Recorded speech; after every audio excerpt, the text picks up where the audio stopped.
And you look at the statistics in Micah Parsons. You talk about 12 sacks and the forced fumbles and all that. But there's a lot of hidden things that he does that no one talks about. Quarterback pressures, being able to be in the face of the quarterback, hurrying the quarterback to throw the football, making the quarterback get off his mark. Not only that, drawing the double teams and possibly at times the chips. So that's basically, if I line up on the left, I got the tackle, maybe the tight end, a back coming out chipping me, a little receiver trying to be slick chipping me. You got all those different things that you have to do to get your offense going away from him. And when you're running away from him, you set the edge away from him. You say, you know what? I don't want to run to that side because he's over there. We're going the opposite way. That's stuff that guys don't get credit for. We know as NFL players and coaches, but the outside noise, they never know. Okay, let's talk about credit. You know I'm a diehard Giants fan. Bill Belichick, who coached Tom Brady, has said that LT is the greatest player he's ever coached, right, Keyshawn? So I've been hearing LT's name a lot recently in regards to Micah Parsons. Is Micah the best player you've seen since LT? You know, it's hard to say that. He's certainly in there because you got guys like Von Miller. You got DeMarcus Ware, prime time on the defensive side of the ball. I mean, he changed the whole game at the cornerback position. So it's hard to say that, but he's certainly on his way. One of the things that made LT so great and Deion and those sort of guys is that in Von Miller, again, I'll say it, they can win the Super Bowl by themselves like a quarterback. Not just the Super Bowl game, but get you through the playoffs where they're causing so many problems for the opposing team that they got to change their entire approach. One player. One player, and he's that one guy. Stephen A. spoke to it. Look what he's done for the Dallas Cowboys defense.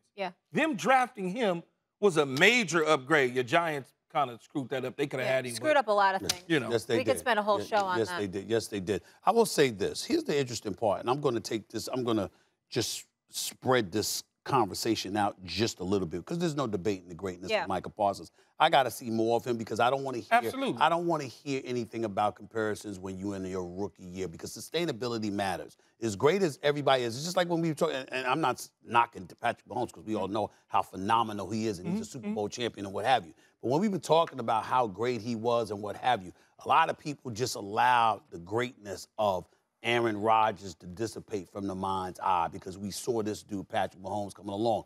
And we forgot that Aaron Rodgers had been doing this for a long, sustained period of time.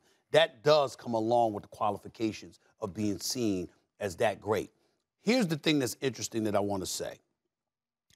On many occasions watching football in recent memory, so many people, Keyshawn, have brought up the fact that it was a different era. It was rougher in your day. It was rougher before that because the rules and regulations that have been instituted and implemented by the National Football League didn't exist back then. So you got guys, and of course nobody in football is soft, but the bottom line is it was considered soft compared to previous generations. Understood. All right? And you got guys like the great Ray Lewis and others that consistently lamented the fact that you don't allow us to play defense because of all the rules that you do in favor of the offensive players, particularly and specifically the quarterback.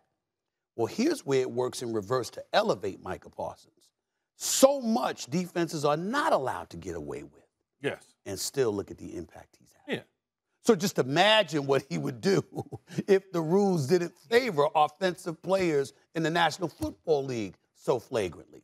The fact that the NFL is called tighter, that it's considered softer and highly protective of offensive players now more so than ever before, and we still have a guy like Micah Parsons performing like this, that makes you say, damn, this brother really, really is special. No, he is. And great players that dominate can play in any era. Right. I mean, it's just the reality of it. If LT was playing this era, it'd be crazy. If Aaron Donald was playing back then, he'd do the same thing. It never changes at all. But the rules certainly favor the offensive player. That's why I wish I was playing right now. Wow. Because they couldn't touch me. I would just be running free all day long. Wow.